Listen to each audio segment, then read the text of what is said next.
ভাজা হয়ে গেছে। তো গাইস এই যে মাংস হচ্ছে দেখো।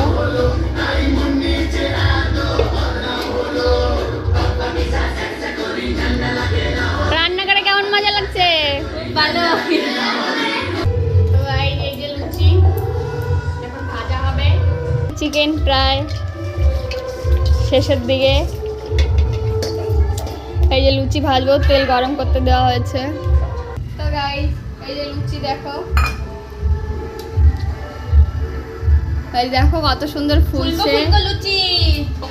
তো তোমরা যদি খেতে চাও লুচি তাহলে তোমরা চলে আসো। তো গাইস এই যে আমার বৌদি, এই যে ফুলকো ফুলকো লুচি,